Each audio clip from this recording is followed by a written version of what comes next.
Hey there, and welcome to Chapter 8, Part 1 lecture video. We're going to try to cover a lot of stuff.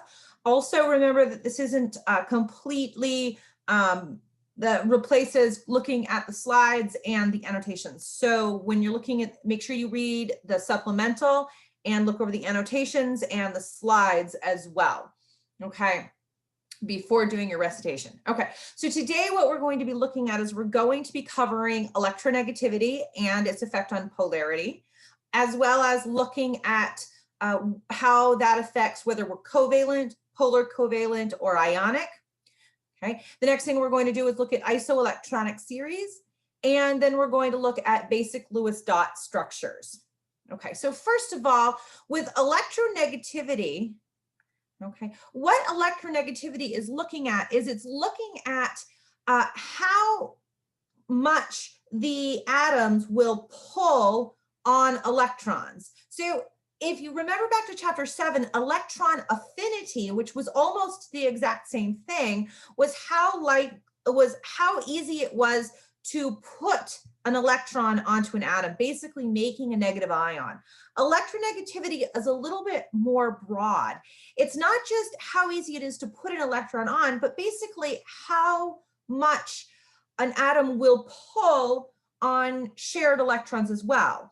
So it's not just for ions, it's not just for creating ions, it's basically how hard we're going to pull on our own valence electrons and other valence electrons that we're bonded to. So it's really looking specifically at bonding. Polarity is what describes a difference in those. So if you remember back to chapter 2, the first ionic compound that we learned to make was sodium chloride, NaCl. Okay, and we know that this one is ionic in part because it has a metal. Okay, so an interesting thing here looking at this is that there will be some times where your electronegativity says something should be ionic when it's actually polar covalent, or the reverse, because the polar covalent and ionic will do a little bit of flip-flopping based on what the atoms are. But we know it's ionic because we have a metal. Okay, and what happens is the sodium gives an electron to the chlorine. So we have Na plus and Cl minus. And how likely that is to occur is going to depend a little bit on electronegativities. Okay, so let's go ahead and take a look at our topographical electronegativity.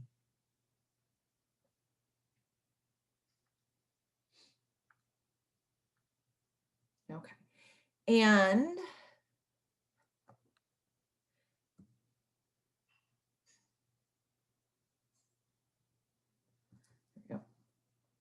let's take a look at this slide.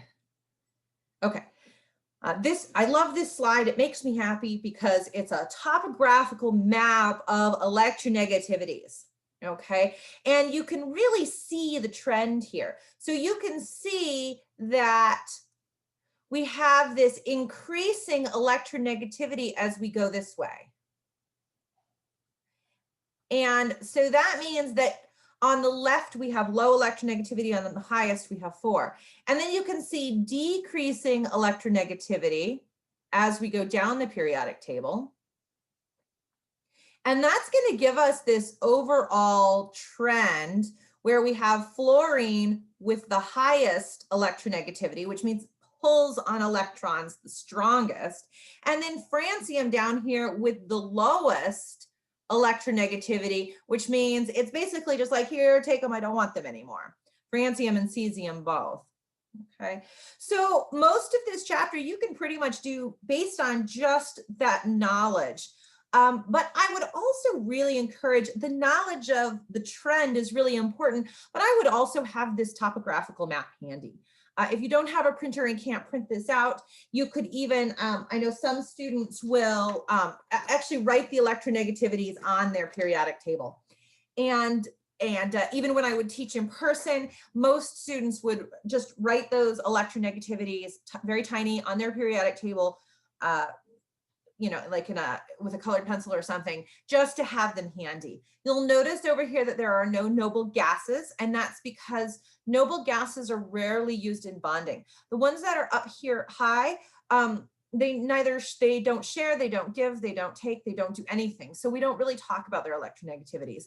You'll find in the second part of chapter 8 that these lower noble gases will sometimes participate in bonding, but they're very kind of special circumstances, and we won't talk about them until next week. Okay, so based on that, remember that we had seen sodium and we had seen chlorine. Okay, and here they are. And so when we say, okay, well, we're making sodium chloride, Na plus and Cl minus. Okay, the sodium has an electronegativity of 0.9 and the chlorine of 3.0. And so we're going to look at this. The electronegativity difference between these two is 2.1, and that's a pretty large difference. And the fact that this is 2.1, this electronegativity difference, that is one of the reasons that sodium and chlorine become ionic. Now, what we can do also is we can take a look at this and we can draw, so this wouldn't have an actual bond between it, which you won't really learn much until Chem 2. But here we have a positive side and a negative. So we could draw a dipole on them, and this is a little tiny dipole like this. And you draw the arrow to the negative side, and you have this what looks like a little plus on the positive side. So this is ionic. Okay. Now let's look at something based on this topographical map that is, I'm going to erase just a couple of things here, just to give myself a little bit of space. Okay, there we go. All right. Now, this one is ionic. Let's take a look at something that's purely covalent. Okay, so something that's purely covalent is very close with their electronegativities. The most purely covalent thing that you could have is a diatomic. So you know that there are a variety of diatomic gases. We know that hydrogen, nitrogen, oxygen, fluorine, chlorine, bromine, iodine. We know that these are all diatomic gases, which means they only exist as H2, N2, O2, F2. So you've seen that all along. Okay, so let's take a look at those. So let's say that we have a hydrogen, okay, perfectly diatomic gas, HH, and they're bonded together, okay? Now, each one has an electronegativity of 2.1, and that means that their difference is, this is hard to see, but that means that their difference is 0. So this is purely covalent. The most common pure covalency is with diatomics. However, there are some that are very close. And usually I'll say that a purely covalent molecule will have, so now in chapter 8, we're looking at ionic compounds here, but a lot of times we're looking at molecules. So purely covalents are always molecules, okay? And what I'm looking for is an electronegativity difference less than 0.5. Okay, anything less than 0.5, I'm going to say is purely covalent. So one example of that would be methane. Okay, methane is CH4, and it's made of carbon bonded to hydrogens. Now the carbon-hydrogen bond here is 2.5 to 2.1. That is an electronegativity difference of 4, and it would also be considered purely covalent. Oh, sorry, 0.4. There, 0.4. Okay, now in the middle of this, we have what are called polar covalent. Now, polar covalent bonds happen only, they're still covalent bonds, so they only happen between two nonmetals. Okay, just as a review here, remember if it's ionic, it's going to be a metal bonded to a non-metal. Okay, and a purely covalent is going to be two nonmetals. Okay, so the polar covalent here is also going to happen between two nonmetals, but it's going to have an electronegativity difference more than 0.5. So we have an EN difference, and it's greater than or equal to 0.5. Okay, and so let's go ahead and take a look at what some of that could be. Let's say that we look at hydrogen and chlorine, and you probably remember from chapter 2 and chapter 4 that HCl is our hydrochloric acid. Okay, now hydrogen bonded to chlorine, hydrogen is 2.1 and chlorine is 3.0. This has an electronegativity difference of 0.9, and it's polar covalent. Now, if we were to take a look at so here we have the hydrogen at 2.1 and the chlorine at 3.0. The higher the electronegativity, remember, the stronger it's pulling on the atoms. So that's going to give this a little dipole like this. Okay, and you can see that we have this little positive sign on the lower negativity and the negative here on the chlorine. Sometimes you'll also see these dipoles written as delta negatives. So we have this little, it's a funny looking D, and it's the Greek character delta. So here we have a delta negative and a delta positive. A delta positive is a partial positive, and a delta negative is a partial negative. So this arrow and these delta positive and negative, they mean the same thing for little dipoles. Okay.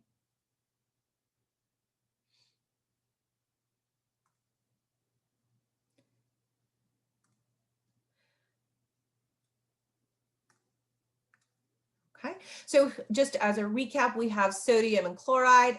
That has a metal, so it's ionic. And then we could have pure covalent.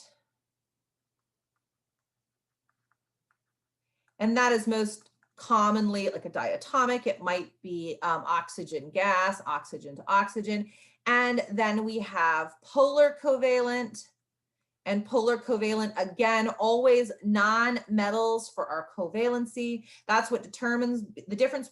So sometimes there's an electronegativity difference overlap between ionic and polar covalent. And the way we tell ionic and polar covalent apart is that an ionic bond will have a metal in it and a polar covalent bond will not. It will only have non-metals. So example of polar covalent might also be something like the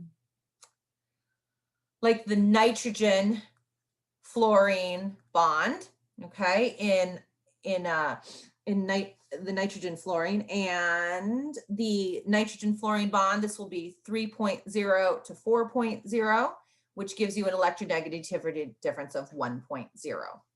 Okay.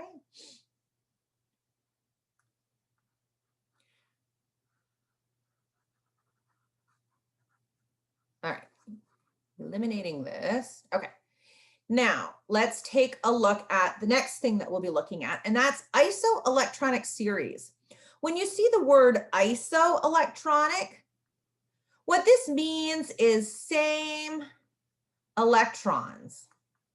Iso meaning same, okay?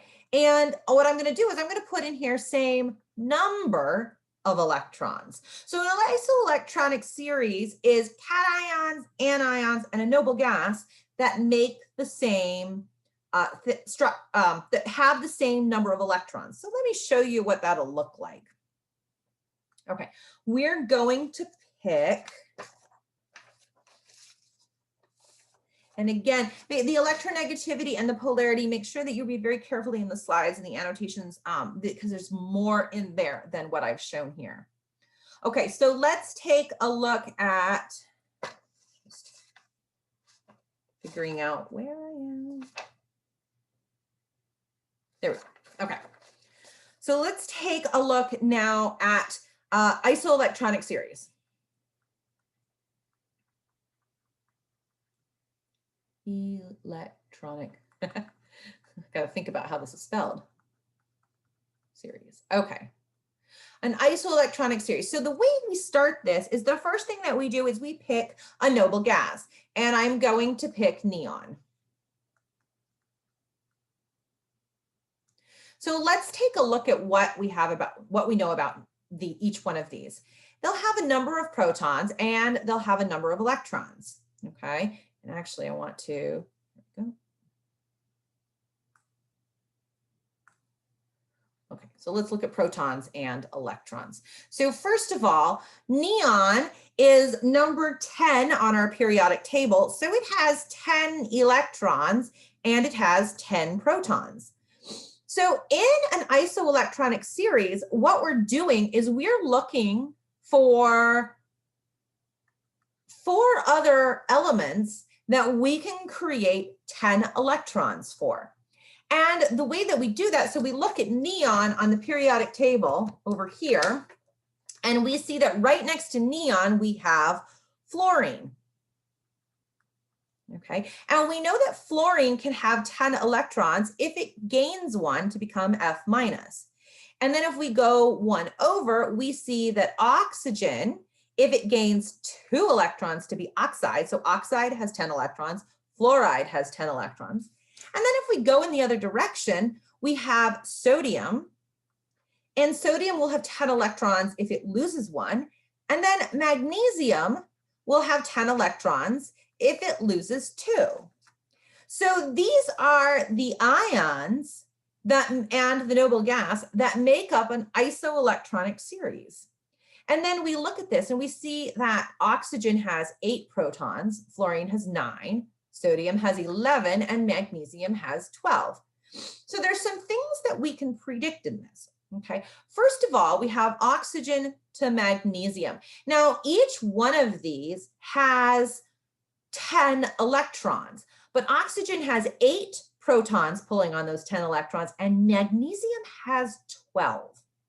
That means that if we look at the size of these, the radius of these, this one, the O2 minus, is going to be the largest because it only has 8 protons pulling on those electrons. But magnesium is going to be the smallest because it has 12 protons pulling very, very hard on those 10 electrons.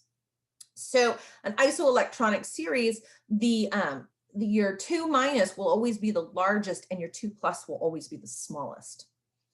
Okay, now let's take a look at one final thing for an isoelectronic series, and that is that they all have 10 electrons. So if they have the same number of electrons, then that means that they have the same electronic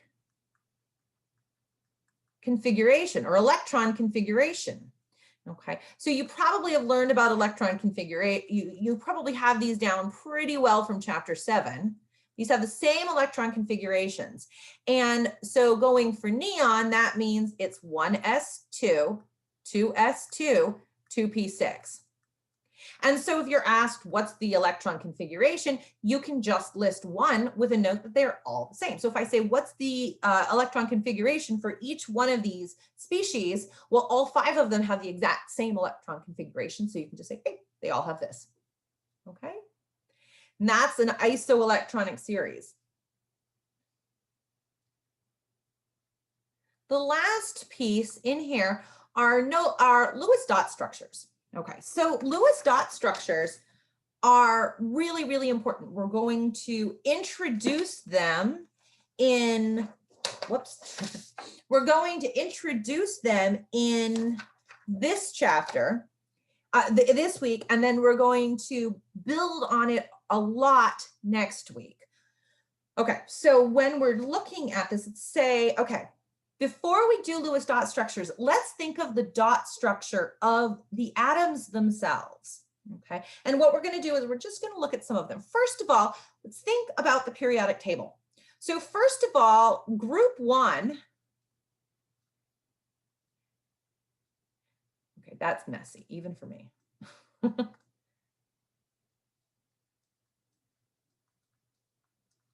Group 1 are alkali metals.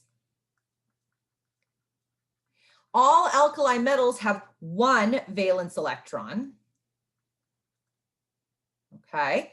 And so you could say, well, they have like this. Now, hydrogen, and they'll all look like this. Hydrogen has one dot and one spot for bonding, okay, because they like to pair. All right, now the alkali metals, so hydrogen's not an alkali metal. All the other ones have one dot as well, but they don't because they have that one dot. So hydrogen has an electronegativity of 2.1. That definitely means that it's not going to form ionic compounds. It's definitely going to form covalent compounds. All the other alkali metals have extremely low electronegativity values and only form ionic compounds. So in group 1, we're only going to be looking at hydrogen. Group 2 are alkaline earth metals.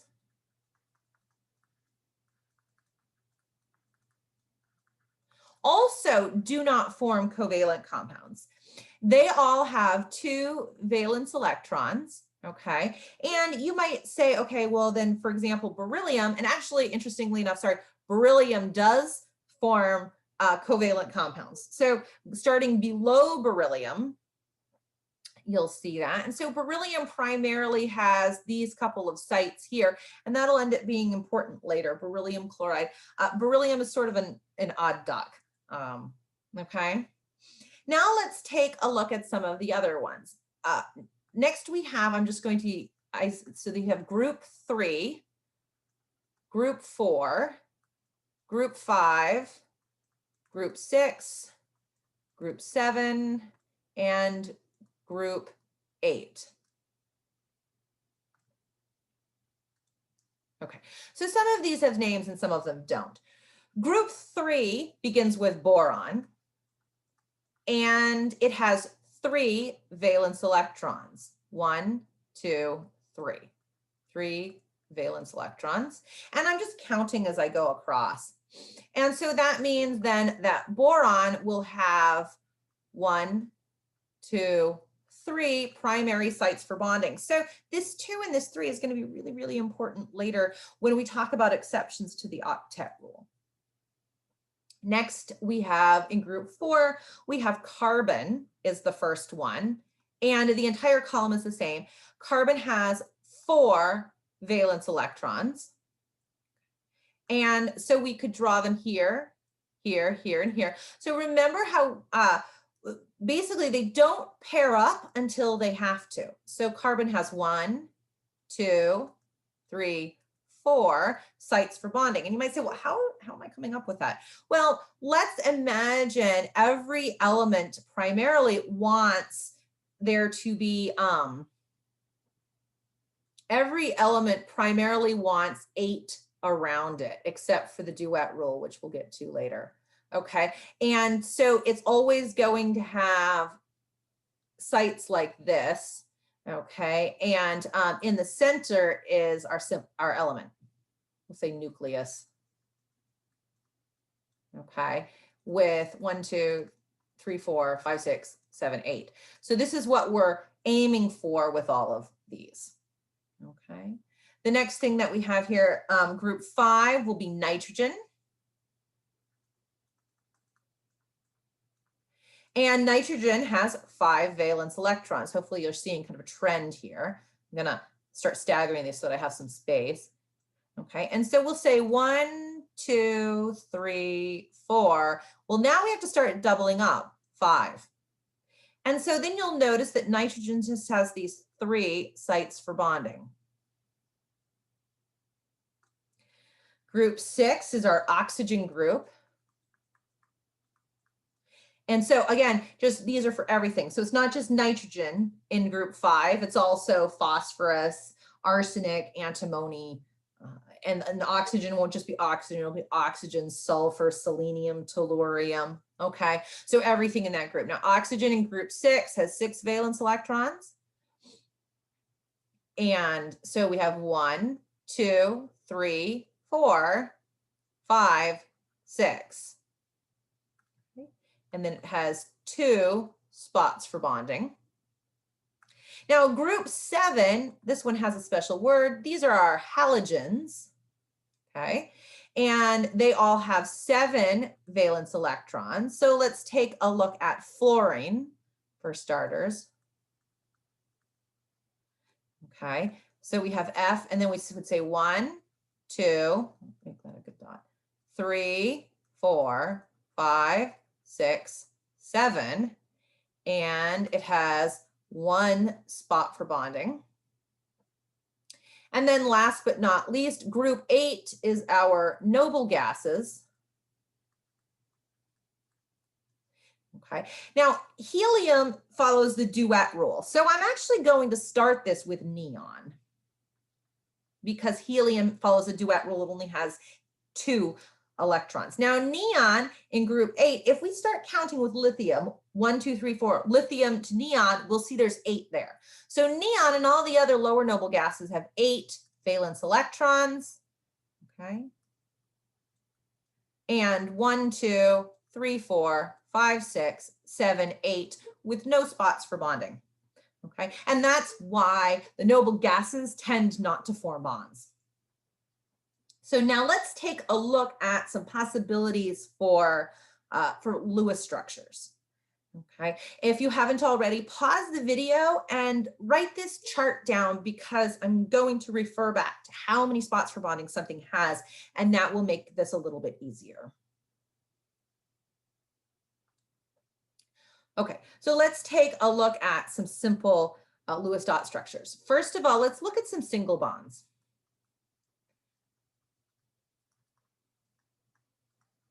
Okay, so remember that hydrogen had 1 electron, and I'm going to draw them kind of like this for a reason, and 1 site for bonding.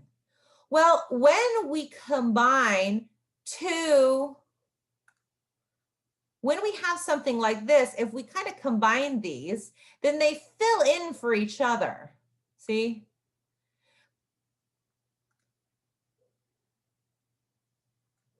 So we can also draw this like this, hydrogen, and they combine like so. Okay, usually we don't write it like that. Usually we write it with a single bond. So a single bond means every single bond has 2 electrons in it. 2 electrons.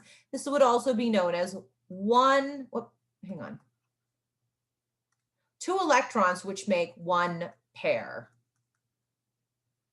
Okay, let's look at a few more. Let's think about what would happen with carbon.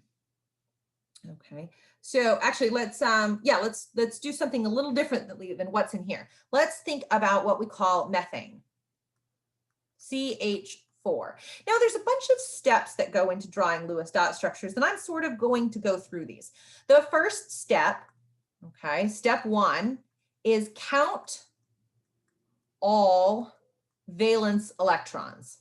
Okay, well, carbon has 4 valence electrons.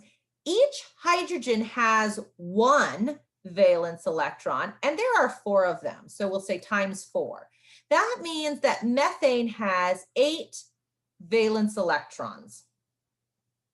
Okay, now let's remember in your head, you won't need to do this every time, but let's remember a little bit. Remember, carbon has 1, 2, 3, 4 electrons around it, and hydrogen has 1. Okay, so what that means is that we can do this. Okay, well, that makes 1 bond, and we could do this with each one of the other ones. And so let me show you then what we'll do there. Okay, so the next step here is to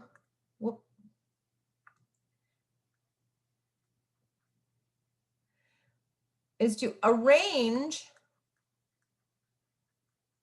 the atoms, and we usually learning which one goes in the center can be really tricky. Usually we say the least electronegative one goes in the center, but that doesn't always happen. So a lot of times it will be arranged. In this case, see how we have CH4? That's how it'll be arranged. So we'll say, okay, well, C, and we're just going to put the hydrogens around it like this. And you're going to, so here we have, now every time we start with this, we put in 4 bonds. So we just put in 1 bond for each one. You might as well do that at the beginning. And now our third step here is to count the electrons to see if we need lone pairs. Actually, we'll say, see if we need lone pairs or double or triple bonds, which I'll get to in a minute. Okay. Now all these steps are in here. Now what I'll do here when I'm counting these is I'll say, remember that each single bond equals 2 electrons. So here's 1, so here's 2, 4, 6, 8. These 4 bonds mean that we have 8 electrons, and that means that this is done.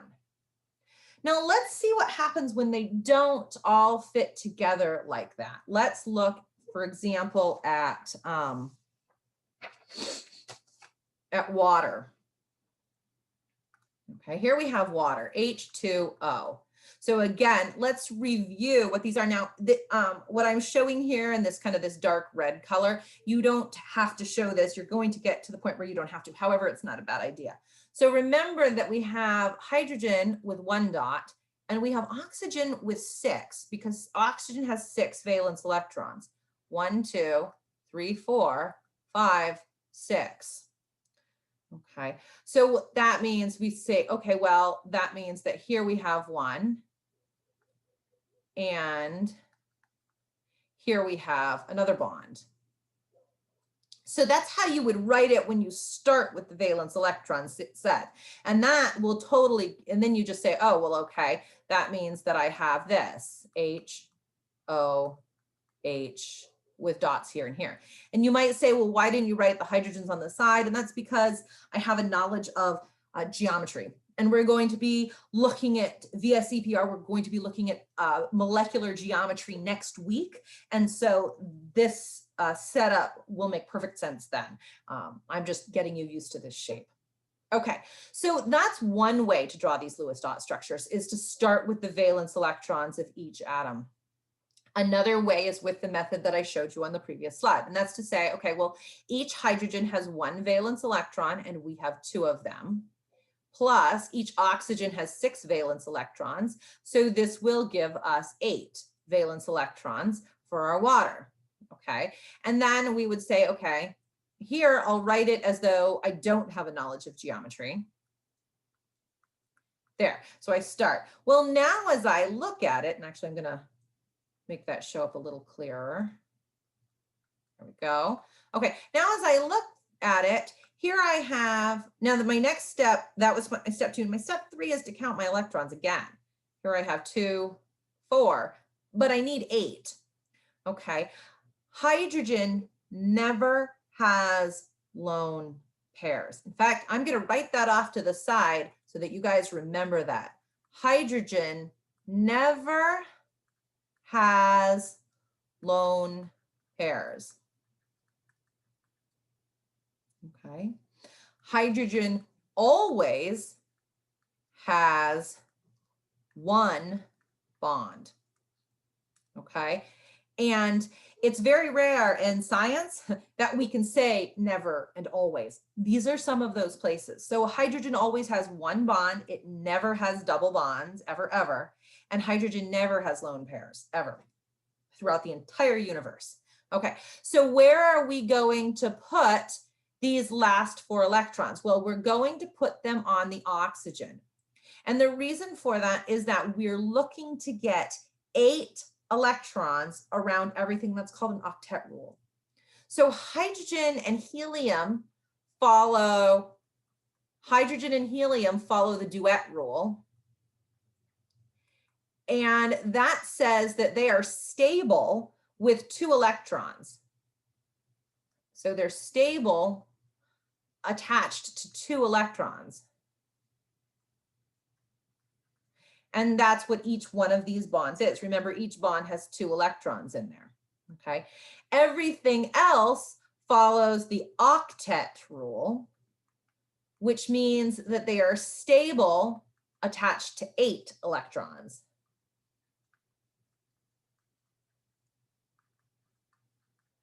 And the reason for that is that that gives them a full set of noble gas configurations. It means that they have a full s and p orbital in their valence shell. Okay. Let's take a look at one more single bond here. Okay, and we're going to look at, let's take a look at hydrofluoric acid. And let's take a look at ammonia.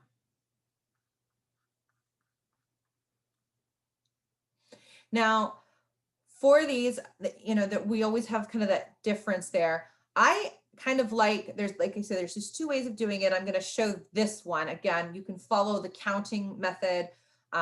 Let's do them both. Okay. Hydrogen has 1 valence electron. Fluorine has 7. So with this one, there are 8 valence electrons. You know what? Let's not do ammonia because it's done in there. And I want to do something that doesn't have 8 valence electrons. Okay, let's do potassium, sorry, not potassium, a phosphorus tribromide, PBr3. Okay, now phosphorus tribromide, we see phosphorus under nitrogen, so it has 5 valence electrons, and the bromine, each one of the bromines, it's a halogen, will have 7, and there are 3 of them. So this means this is 21 plus 5, or 26 valence electrons. Okay.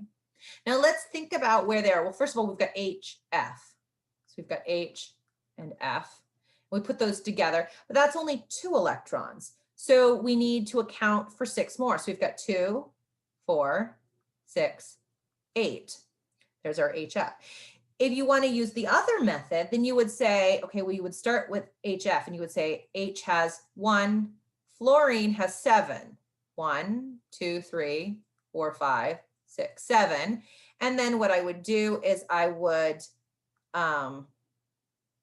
combine these like this, in 1 pair, and then I would rewrite it to say H bond F with those lone pairs.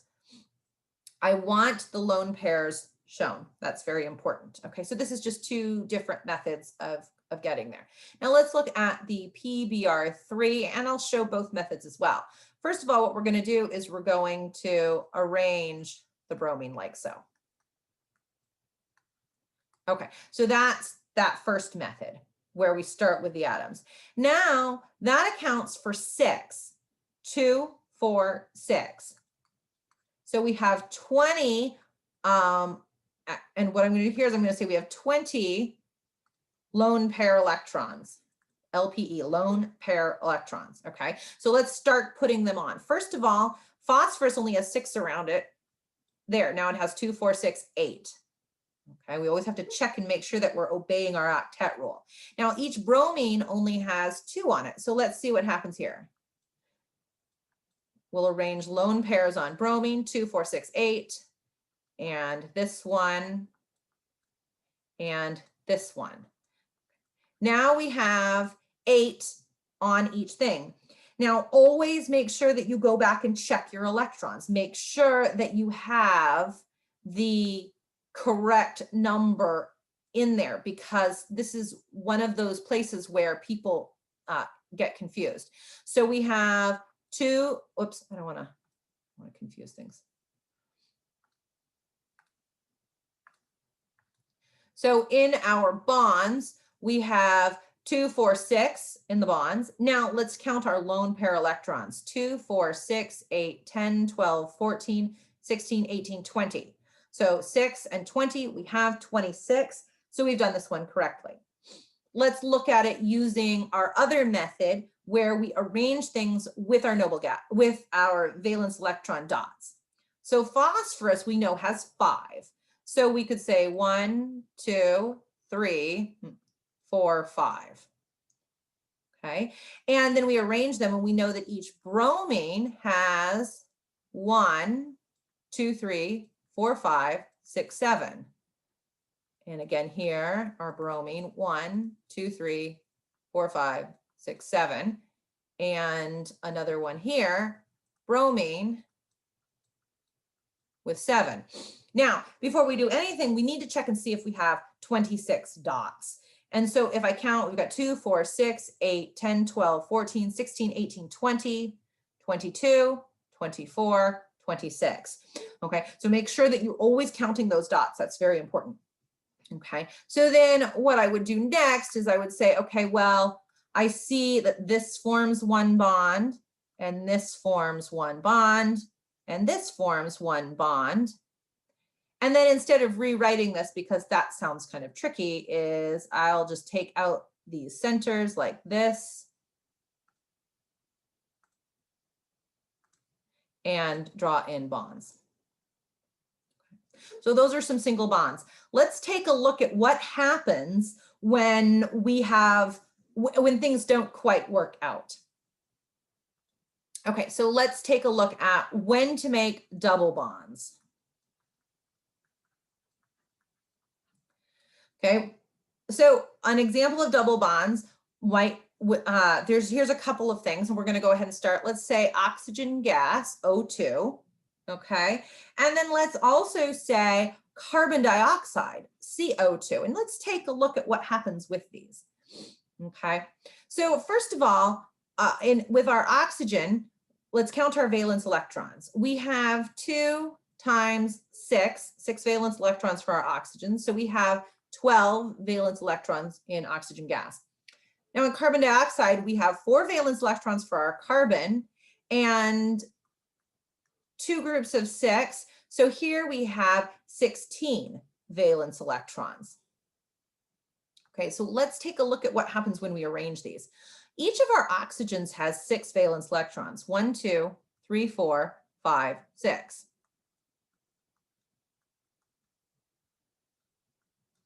Okay, well, in order to make everything happy here, we need to pair up. See how there's this space for bonding here and here? Well, we can pair these up and we can say, okay, well, there you go. Here we make, because we're looking for our octet, and the only way to make these happy is to fill in these spaces. And so when we rewrite this, we get oxygen bonded to oxygen, and we have to keep those dots. Okay, like so. That's one way to show it. Another way is to arrange them like this and to say oxygen bonded to oxygen, and that's 2. We've got 12. 2, 4, 6, 8, 10, 12. Okay, now we take a look at this and we say, uh-oh, something is not right here, because the oxygen on the left has 8 electrons around it, but the oxygen on the right does not. Therefore, what we need to do is we need to make them share more electrons.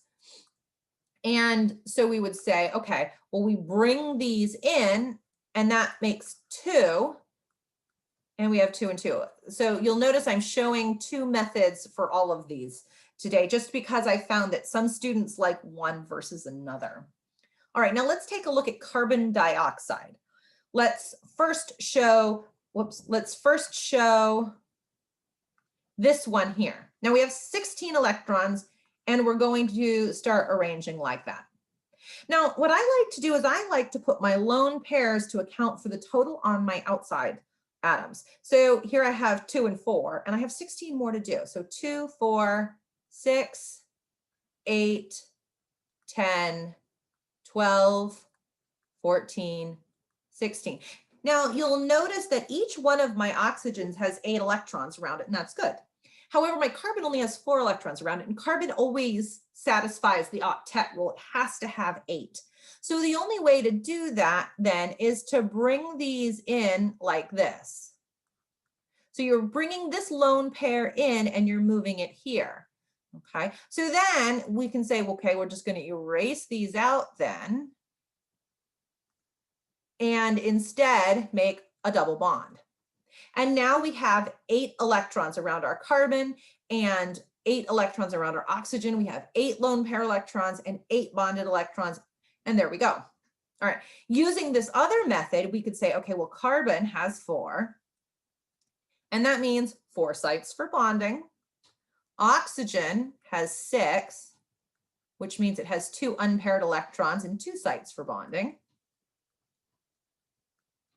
Okay, so then what we could do is we could say, okay, well, where is this going to go? And we could say, okay, well, let's sort of do this. This looks neat and tidy.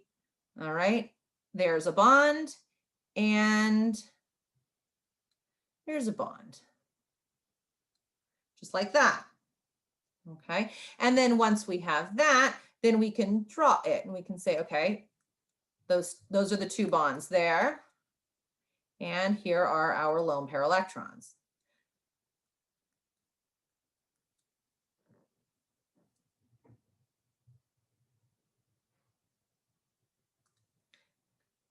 Now we have one final possibility, and that is triple bonds.